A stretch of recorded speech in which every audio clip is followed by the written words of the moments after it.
Hello, everybody. Welcome to another episode of the Thriving Adoptees podcast. So today I'm delighted to be joined by Abby Forero-Hilty. Lovely to be spending some time with you, Abby. Looking forward to our conversation. Yeah, thanks for having me on, Simon. So a fellow adoptee, born in Colombia, yeah? Yes, in Bogotá. Bogotá, yeah. And that's the capital of Colombia, is it? Bogotá? Yep, yeah. that's right. And now in Canada.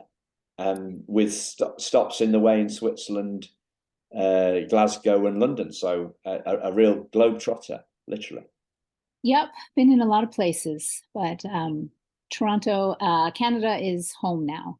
Yeah, cool. And have you settled in it? Because it's been a couple of years, has it? 2, 3 years? Yeah, almost 5. This Oh, summer wow. will be 5 years. Yep, I think time has been a bit strange with the pandemic kind of settled right in the middle of those 5 years. But yeah, it's a great city. The winters are rough.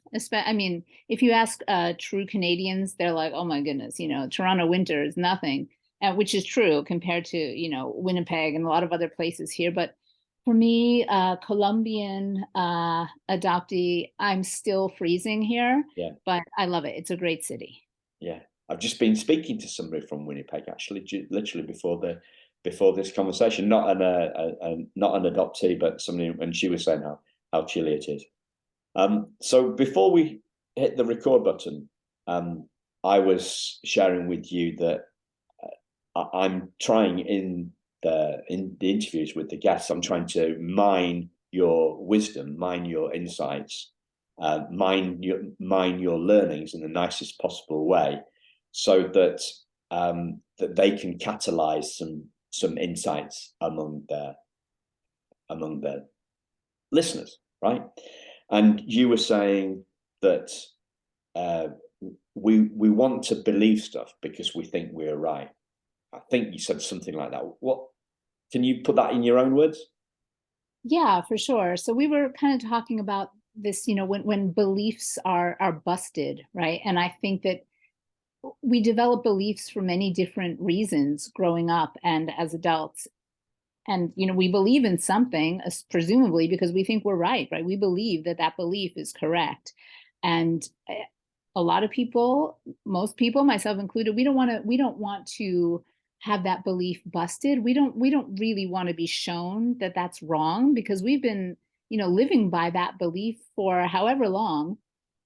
But then often there's a catalyst, a trigger, something. It could be a TV show, it could be a conversation with a friend, it could be anything, and suddenly that belief kind of comes into question, or we realize, wait a minute, maybe I was wrong here. Maybe that belief isn't right. And that's when, that's the busting of the belief, that an external cause triggers that questioning of a belief. And then when we really examine it, we might realize we were wrong. And then where do we go from here? Where do I go now? How do I rebuild? What is real, or what is my new truth? Yeah. I heard a great analogy from this, of this, think, from a British guy called Rupert Spira. And he talks about the fact that the moth is drawn to the flame, but when it gets close to the flame, it feels the heat. So this isn't a Winnipeg winter, right? It feels the heat, and it draws back.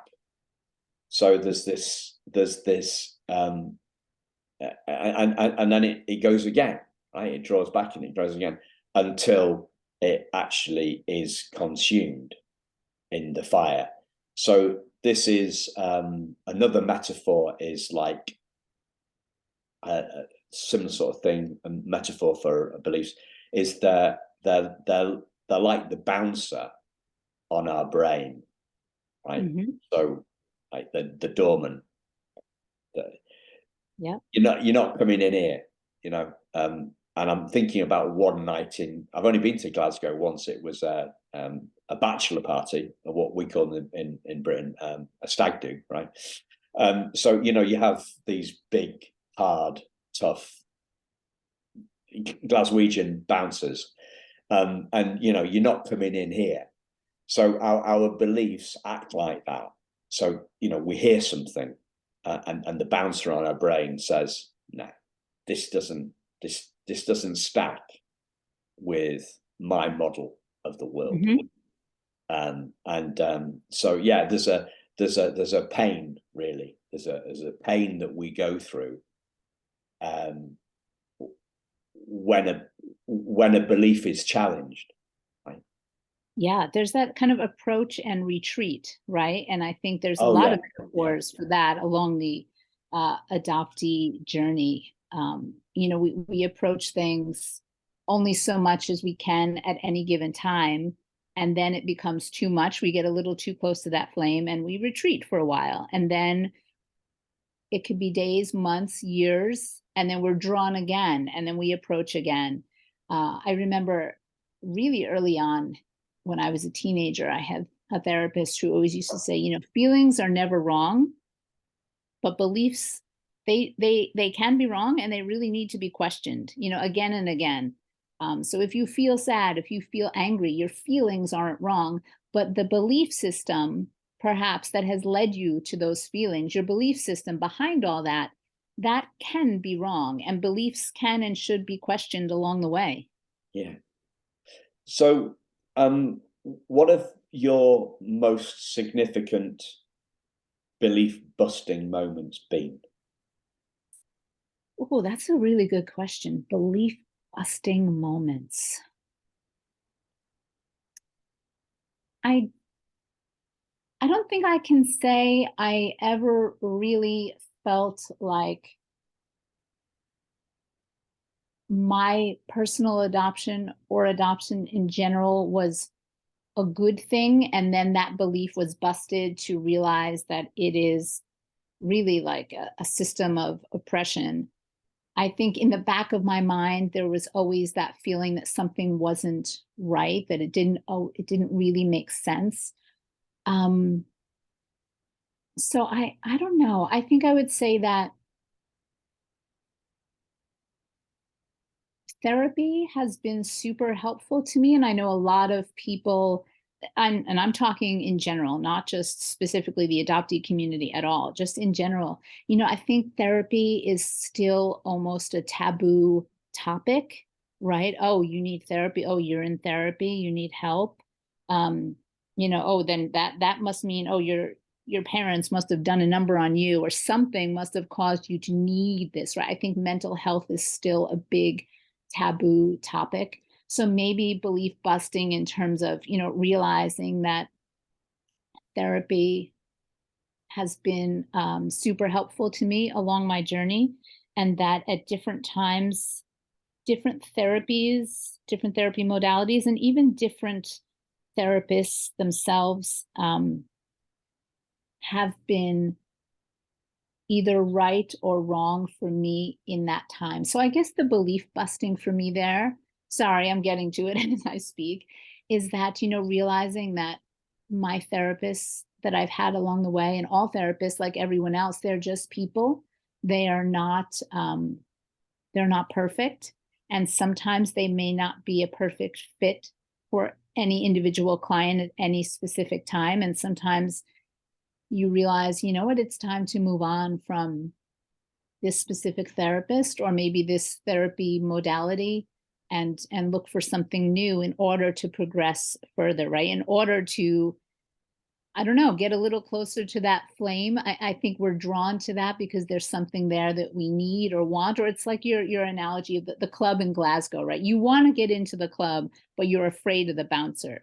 So how much do you really want to get into that club? What are you willing to risk, in a way, right? In order to get access to that. So in order to get access to a new place, a new belief, what am I willing to risk? So I think realizing that even good relationships with therapists come to an end, and that, you know, we can move on in order to progress. Yeah. Interesting. I had a coach who and this was a business coach, allegedly a business coach, but really she just calmed me down a bit, right? This is going back a long time ago. She just slowed me down a bit and she never ever told me what to do. Well, she never ever. I asked her once, right? So I had a small team, like five of us in this publishing company. And I said, Hayley, there's something I'm not doing right. I know you don't, I know it's strictly not what you do. It's not your model at all. You never tell me what to do, and you never tell anybody what to do. You help us to our own. You help us to our own conclusions, and that takes ages, right? to try and coach people, that's why they're, I don't know. So I said, on this occasion, can you just tell me where I'm going wrong? And she said, I gave her the outline, and she said, so what do I need to do? And she said, you need to make sure that everybody is trained to do their job, all your staff. And that was like, that's hopeless. Do you know what I mean? That's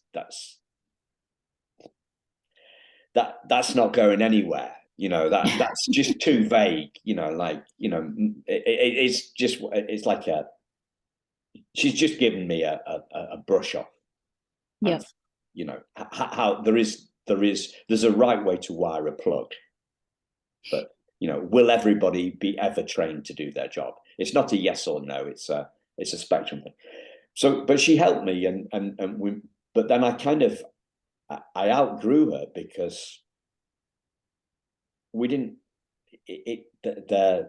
The success, the one good year that I'd had after 15 average years and 2 or 3 really terrible years, they didn't do it for me. They didn't make me happy, right? So I went from the coach got me so far, and then somebody else had to take over, and she realized that she'd taken me where she wanted to where she was capable of going, and then it was down to somebody else to take over. But coincidentally, she kind of led me to the next person, because the next person that helped me was a speaker and his wife, who's from Glasgow, actually, funny enough. Mm-hmm. And I went spent some time with them on a retreat with them, and which was all about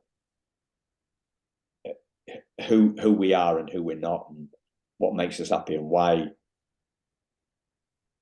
why things that we expect to make us happy don't make us happy, and the voice in our head, and kind of this sort of stuff. Look, I'm all over the place, yeah. But that's what I'm saying. There's an overlap, one person takes us so far, and then yes, the next yeah. Kind of. And I think you said it really well, that we can outgrow people in our lives, and that could mean relationships, friendships, jobs, romantic relationships. But I think also recognizing that we outgrow therapists too, perhaps coaches, things like that, and just if one modality isn't working anymore, then it may be worth it to try something else that you've never tried or hadn't considered. There's so many options out there, and not all options require an actual therapist, in terms of, I know that most health insurances don't cover mental health, or if they do, it's really poor coverage. And I think that's kind of like a norm in many countries, to the detriment of so many people. But I think there are definitely ways of working on yourself without having to be in that typical therapy, because a lot of that is kind of inaccessible to a lot of people. but I truly believe it, and I have experienced it, that there are ways of working on yourself that don't require that. There are people out there, like just like you and me, non-therapists, who are interested in working through a lot of these things together. I think that's where, for me, community ties in, peer groups who discuss things, who meet regularly, who discuss things. And it doesn't have to be only adoptees or only whatever your target group is, right? It could be different people from different walks of life, but when you all can come together regularly and discuss different kinds of, techniques of going inside and working on yourself, but in community together with other people. So that's something that I've found super helpful. Yeah.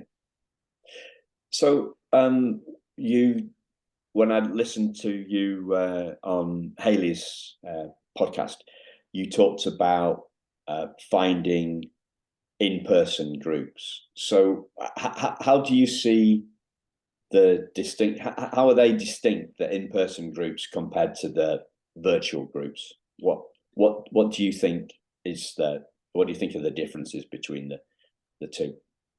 I think the pandemic has changed a lot of things. Prior to the pandemic, I attended a regular in-person, two actually support groups here for adoptees. One was for adoptees only, and one was for birth parents could be there. And I just found it super helpful to actually physically be there in a room with other people and be sharing and be witnessing their experiences. I don't know, just that there's something about that in-person physical connection. But then, the pandemic came along, and I have to say that a lot of groups have not come back in person. And the online groups are great because that allows people from different continents, different time zones, different places to share and to be together, which is impossible if you pick any one location in the world. Inevitably, people from another continent can't be there, right? So there's definite advantages to that.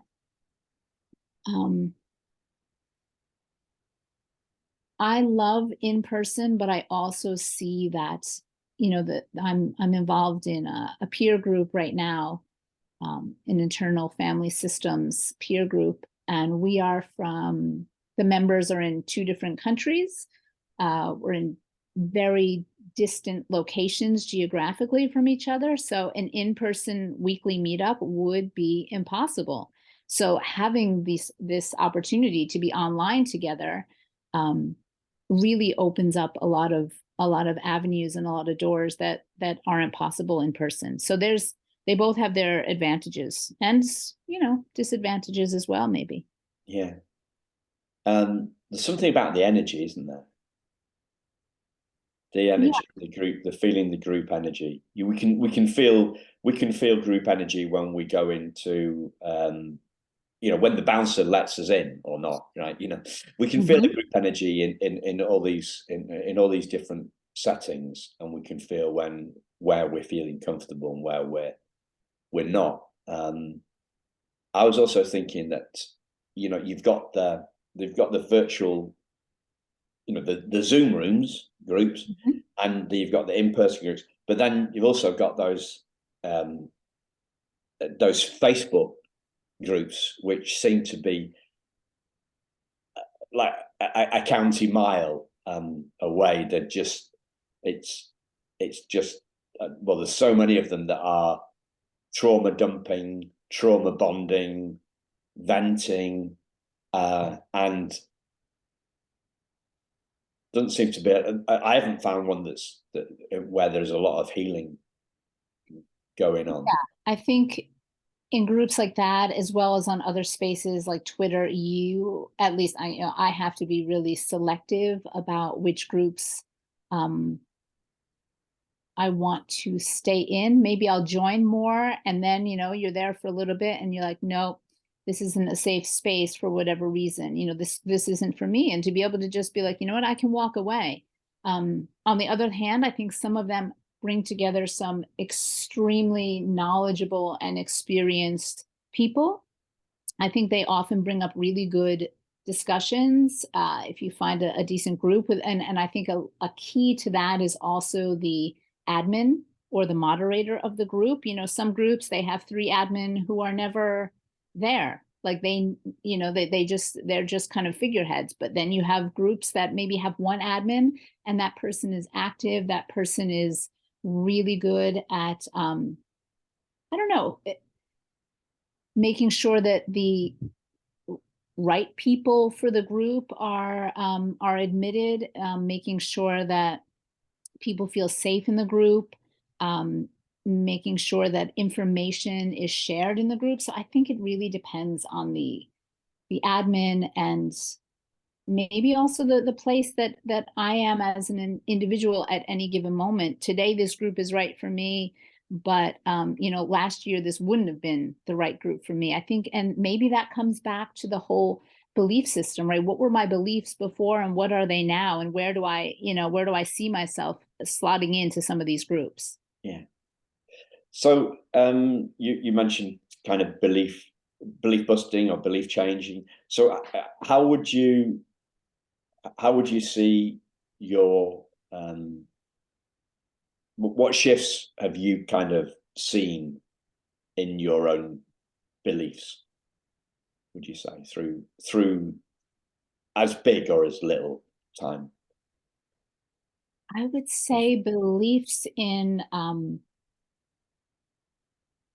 how I, the difference between reacting to something and responding to something, understanding what a trigger is, what triggers me now, what doesn't trigger me anymore. I think there's just the beliefs that I can change behaviors in myself that are not supportive of what I want to achieve, right? That I have the power, especially working in community with other people, but I have the power within to change, my own limiting beliefs and behaviors.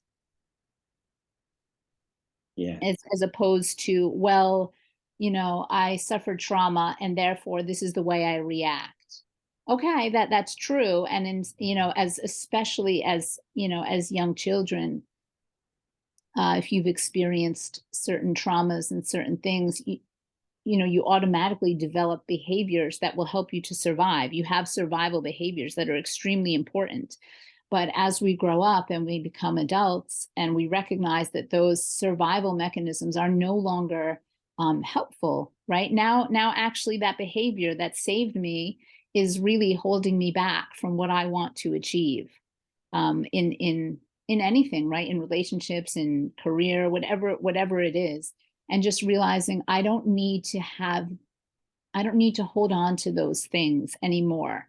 I can work on them and I can change things like from within, right? I have the power to do that.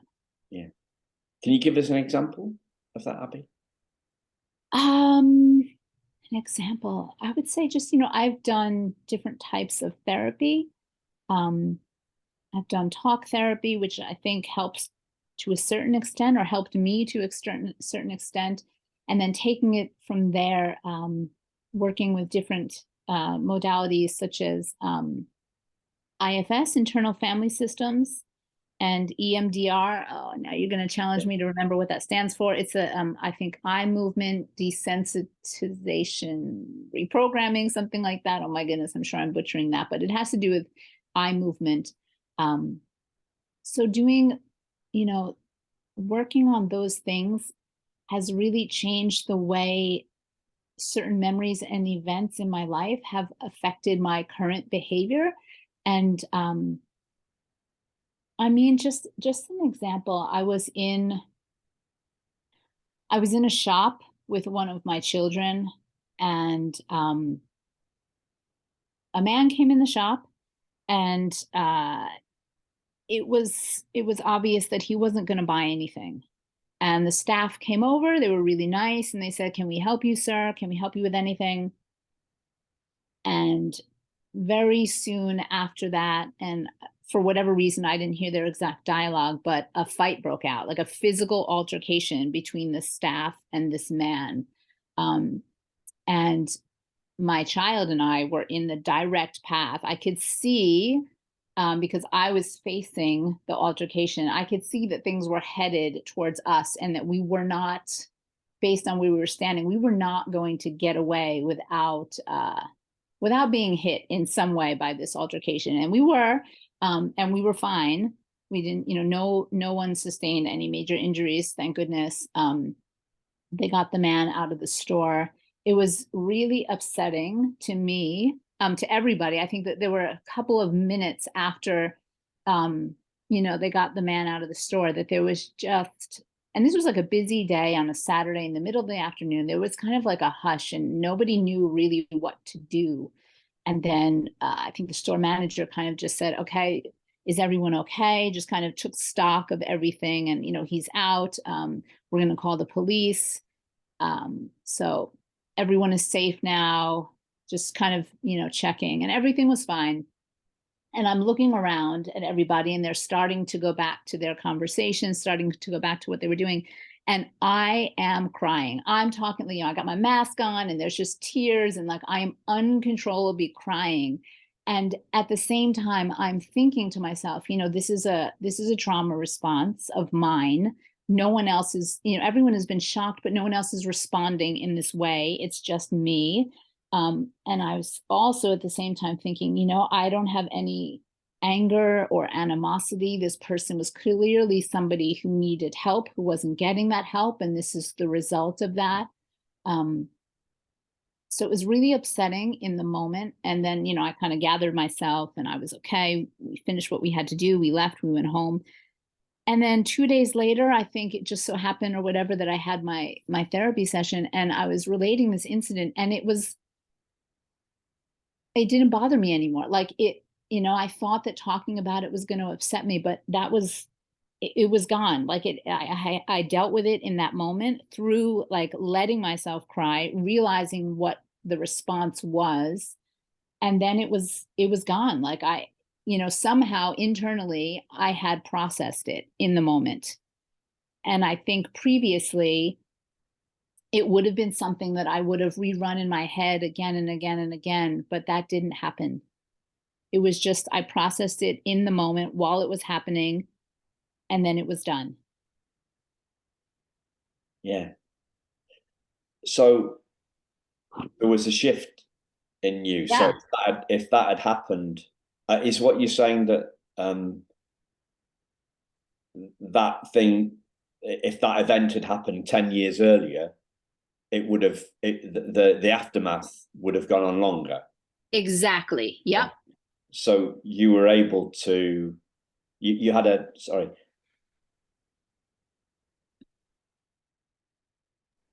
You had a reference. So I just muted while I was coughing. This is, we haven't gone away. So it gave you a reference point. So it's hard to judge. I think it's hard for us own it's hard for us to see our own beliefs, mm-hmm. And it's also hard to see when see our own progress too. But in the moment, or not in the moment, but after the event, you could see. Obviously, I've made some progress between now and then, because the aftermath didn't last as long. Exactly. After this event, yeah. Yeah, and I think sometimes we need those external catalysts to make us realize these things, because otherwise, how would I know, right? How would I realize that? I needed something to happen in order for me to see my reaction, and then to see my the aftermath, like you said. So it was really amazing, and I was surprised. And then I find myself second guessing, because I was like, is it healthy that I'm not you know, like replaying this again and again, that I've seemed to have processed it, or is it unhealthy? And I was like, no, this Yeah. is definitely a good sign. This is definitely like a good sign that I know that, you know, if this had happened years ago, I would have had a different response. And just that awareness in the actual moment it was happening. I remember looking around at everyone in the store, and although people were shocked, no one else was crying like me. And I was like, I know what's happening. I know this is a trauma response. I just need to let it out. And then, you know, and then we'll see what happens. And because I was able to recognize that, I think, and let it out in the moment, that was like processing Yeah. all of it. And then it was dealt with. Yeah. It's beautiful. I listened to a fantastic podcast this morning. Wasn't an adoption one.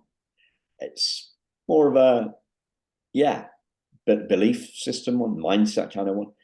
And it was genius. It was genius. I'm going to put a link in the show notes to it.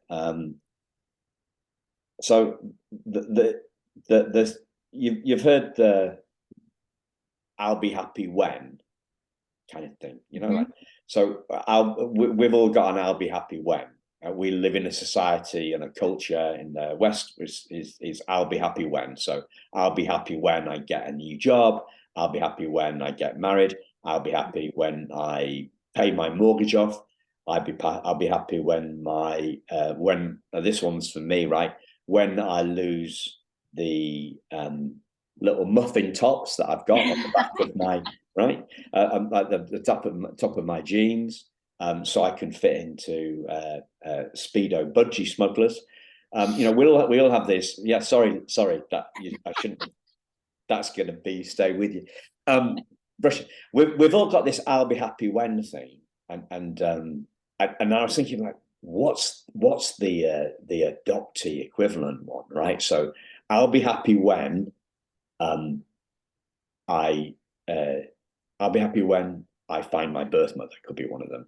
Or I'll be happy when my birth mother rings me back because she ghosted me on social and it did for 20. There's this "I'll be happy when." And this whole podcast is like, I don't know, 30 minutes, 40 minutes. And it goes really into an exposition of that question. So what is it, the one thing that we need to change, that we think is finally going to make us happy? So, but she does it in such a way that we can slot our own X, Mm-hmm. our own X into the formula. So mine is "I'll be happy when I can make a living out of making a difference." That's an awesome one. That's an awesome one. But it's awesome, but it's also a stick. I've been delaying my own peace of mind for about 12 years on that thing. Mm-hmm. And different people have told me it. But I'm getting the same kind of I'm getting that lesson at a deeper level, right? So sometimes we believe that learning is a once and done thing. So once we've learned that 2 + 2 = 4, like, we know that forever. You know, once we've learned to ride a bike, that's it. We know it forever. But with this stuff, it's it's the same learning at a deeper and deeper level, I find. Yeah, I think that makes a lot of sense, because I think especially for people who have been displaced through adoption, that the facts or the truths that we are told change over time as well.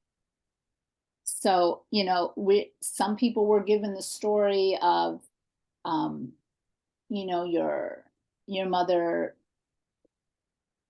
couldn't take care of you, so she did this because she loved you. Some people are given the story of your mother was a drug addict. Some people are given, there's a million different stories, a million different reasons. And over time, as we search, as we learn, as we uncover things, those facts change. So I think that how we also, like our belief systems, what we believe, though, that changes a lot too, because we may come to realize that some of the information that we thought was true was actually either misinformation or outright lies. And then those things kind of shake your fundamental beliefs, right? Because everything that you believed was true wasn't. And therefore, everything that you built on, all the beliefs that you built on top of those beliefs, those are now, right? You question that now too. So I think it makes sense that these deeper understandings, it's all layers. And I think a lot of it comes with the fluidity of truth in adoption. I'm going to have to listen back to that because that sounded really eloquent, but my mind was going 10 to the dozen. And my next question, and with what's my next question? And so have you had any beliefs busted about trauma? You're asking all these difficult questions, Simon. Beliefs busted about trauma. I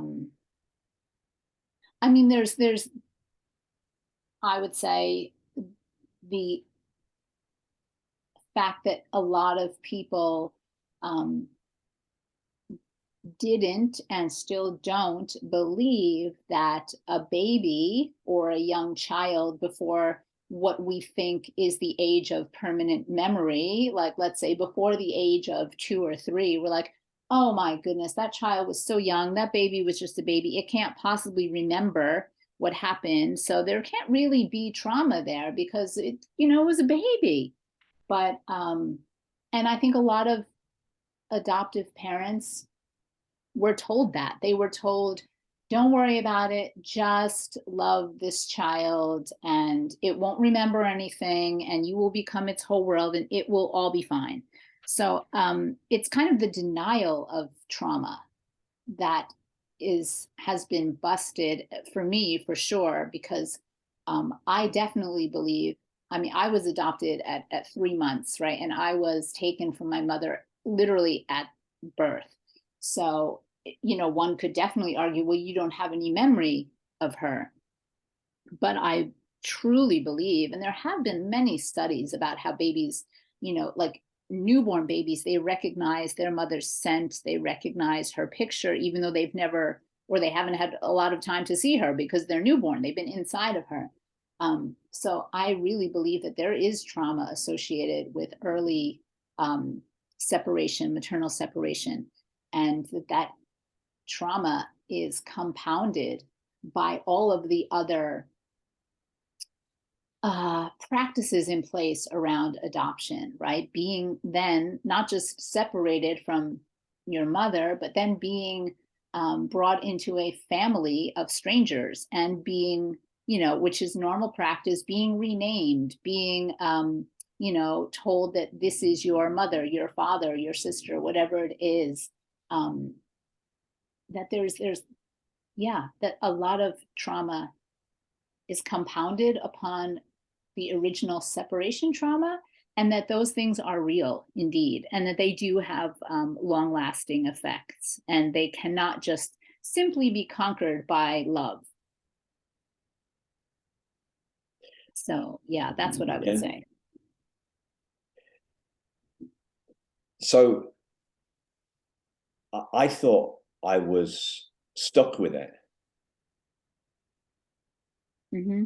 I thought I was stuck with it. And so people say, well, Simon, you seem to be very positive. And I say, well, yeah. And I'm going to go straight. I'm going to go straight and be, you asked me where I'm from, and so I'm from Yorkshire. I've lived in Yorkshire since I was 5 weeks old, when my mum and dad collected me from Liverpool. In Yorkshire, I don't know if you came across this, we've got a reputation for being a bit blunt and sometimes overly straightforward. You know, we call a shovel, a spade a bloody spade. You know. So the biggest belief bust I've had about trauma is the fact we are not our trauma. Absolutely agree.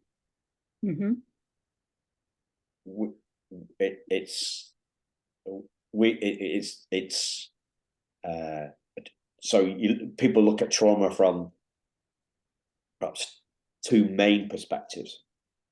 You know, a traumatic event, so something in the past, and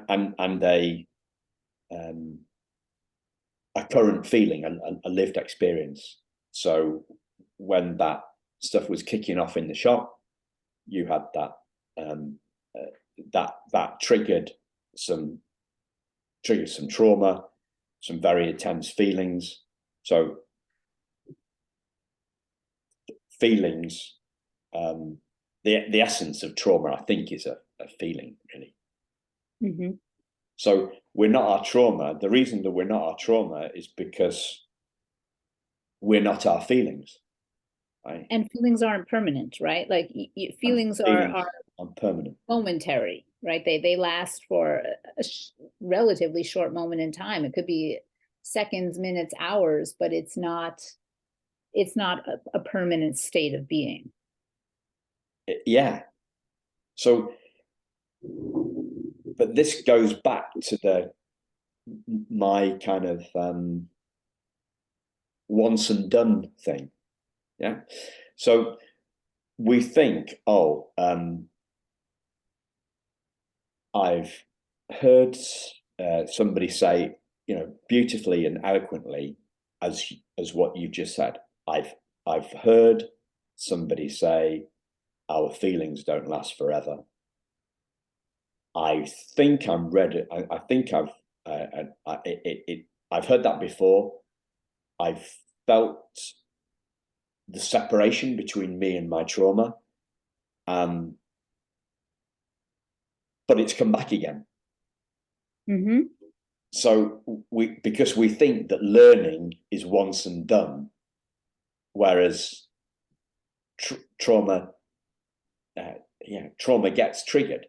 So we think we haven't learned our lesson because we think that learning is once and done, and then I'm talking about my experience here. So we get frustrated. We think, I've learned that. Why is it still affecting me? Why is this happening? Why has it come back again? Why has this trauma thing come back at me? So there's something. There must be something really wrong with me, because I've been there, I've done that, I've learned that, I'm over that, and now it's back. And then we're starting to fight against it again. We're fighting against something that is, as you say, that kind of comes and goes. Yeah, and I think what I've learned definitely from the IFS work that I've been doing is that, you know, there's so many parts to all of us, and if you try to fight them instead of meeting them with curiosity, then you can't really get to know that part of you, right? It's hard to get to know an opponent when you're standing there with your boxing gloves on and you're about to punch them. It's easier to get to know somebody when you approach with curiosity, and you're genuinely interested in what that other person has to say. And that, to me, that goes along with how I approach my different parts, like, part of me, and I think all of us say this, part of me is really angry that, But part of me feels, yeah, that's a good thing, right? That we, there's so many parts that we have. And instead of saying, oh, I wish that angry part would just stop already, doesn't get me any further, because I'm still not understanding why that part is angry. So if I can approach that part with curiosity and say, I really want to understand the part of me that gets angry when this happens. What is that? What's going on? Then I can start a relationship, a better relationship, a more communicative relationship with that part of me. And still recognizing, just like you said, that learning isn't one and done. It's like when you buy a car, right? You get a car, you still have to maintain it throughout. If you want it to function, you have to, for the old gas guzzlers, right? You got to change the oil every 3,000 miles, whatever it is, right? You have to get all kinds of things. You have to maintain your car, or it's not going to drive, or it's not going to drive well, or it's not going to be safe because the brake pads have gone. So I think that's how I guess maybe that's a belief buster, that I've learned, like you just said, things aren't just one and done. There's a constant maintenance to be done. And while we do, while I have seen progress in myself, in my reactions to things, it doesn't mean, oh, I'm totally in the clear now, I'm good, I can, that never happens, because we're all works in progress. And, there's always different parts of us that come up at different times, and, to approach them and to approach ourselves with curiosity and the recognition that we're not perfect, nobody is, and one and done doesn't really make sense when it comes to emotions, when it comes to human relationships, and also the relationship that you have with yourself, counting that as like your a very serious, the most serious relationship maybe that you have, right? That things are always fluid, so the one and done thing doesn't make any sense. Yeah. I was thinking back to an email that I wrote to somebody yesterday. Somebody had fellow adoptee, and I found myself writing some response back, and it was something on the lines of fighting my feelings never ends well for me. It's almost as if fighting our feelings, it escalates. Mm-hmm. It escalates. Fighting feelings escalates, and it never leads to peace. So we're trying to fight our feelings, we're trying to numb our feelings, which is all the whole addiction, whether that's an addiction to Facebook or alcohol or whatever it is, or shopping, or so these, I love to sum things up in bumper stickers, but have the deeper understanding behind it, so that fighting fear, fighting feelings never leads to peace. Yeah, and ignoring them doesn't lead to that either, right? That's the other thing. Oh, I just want that part of me, that sad part, that angry part, that whatever part, I just want it to go away, right?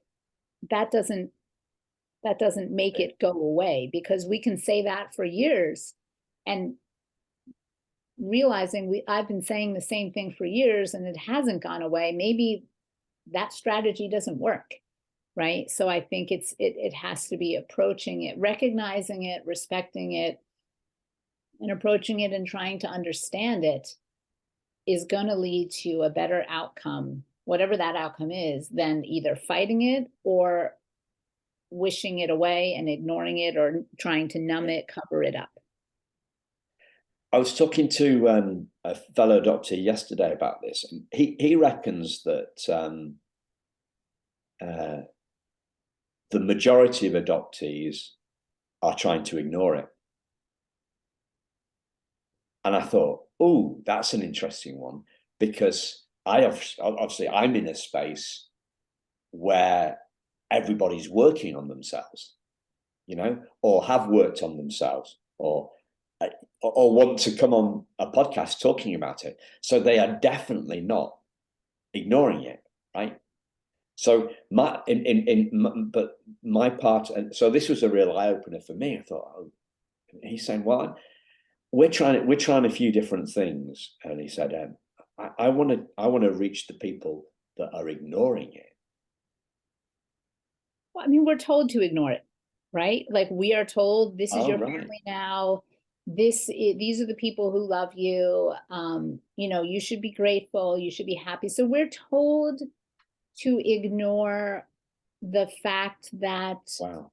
we were adopted because we were separated from our families, right? Like, familial separation is what has to happen first in order for a child to be, quote unquote, available for adoption, right? If you are, safely, snugly, and stably within your family, you can't be adopted because you're within your family. So you need to lose that in order to be adopted. So we are told to ignore all of it, right? We're told, well, just, now you have a new family and that's awesome. And get on with your life. So we are told, and society tells everyone, adoption is a win-win-win. So what's even happening? It's not looked at as systemic oppression of women, children. It's not looked at as like a legalized form of human trafficking, right? We don't frame it that way. We as in society frames it as, a win-win-win situation. Everyone's happy. So we are conditioned, even people who aren't adopted or people who aren't adoptive parents, just the general public is conditioned to ignore really the truth of the matter. So it is, and obviously nobody knows all the adoptees in the world and how they feel, but I completely could understand that people would, that adopted people might ignore their feelings about it, because that is really what we are conditioned and told to do. Yeah. Wow. It's like I said, I made the comment, and then like you come up with that, and like, how come I hadn't seen that before? It's got to be true, because like, if our adoptive parents are told to ignore it, right, act as if, yeah, mm-hmm. Act as if, and we're gonna the likelihood is we're going to be our conditioning, because we get most of our conditioning as we're growing up from the adoptive parents, then we're going to do what they do, aren't we? Yeah, for sure. And I think there's also a fear, at least amongst many children, if I misbehave, will they send me back? And I know that some people were threatened that, by abusive adoptive parents, So not only are we told and conditioned to ignore things, but I would argue that especially for young children, it's a survival mechanism. You have to ignore a lot of things. You have to ignore the truth because you need to survive. That's right. That's the goal. That's the goal of life. You need to survive. So whatever I need to do as a 3-year-old, 5-year-old, 7-year-old with extremely limited resources, and if that means ignoring things, then that's what I need to do. And it's not a conscious choice. I think that's just what, our brains do to help us.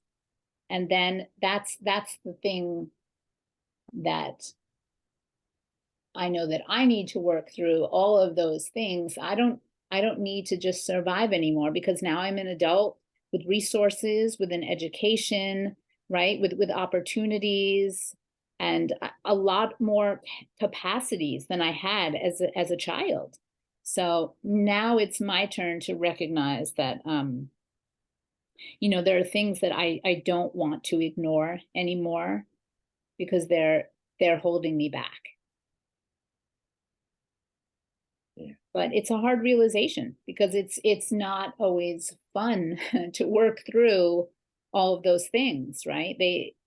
It's not easy, it's not fun, and I think you need a community around you, and it could be in person or it can also be online. Yeah. But it has to be like a community, a group of people that you really trust and can connect to it. Yeah. Wow, that's big. Is there anything else? I'm just conscious of time. Is there anything else that I've not asked you that you'd like to share, or any questions for me, or anything at all? I don't know. I think just, you know, meeting you is another example of the awesomeness of the global community of displaced and adopted people that I know I didn't have, and I'm sure you didn't have growing up to the extent that we have it now, when there was, you know, there was no internet. There was no way, unless your family personally knew some other families, but the level of connectivity that we have now to each other is staggering. And like you said, it can be harmful in some groups, right? Some online areas, but it can also be super supportive. And I really appreciate you reaching out to me, and I really appreciate the global community, the access that we have to it, and the ability to choose who we want to interact with within that global online community, because we simply had no choice. My generation, certainly, I had no choice as a child. There was no global community that I had any access to. So yeah, I really appreciate this. Thank you so much, Simon. Thank you. You're very welcome. Thank you, listeners. And we will speak to you again very soon. Thanks a lot. Goodbye.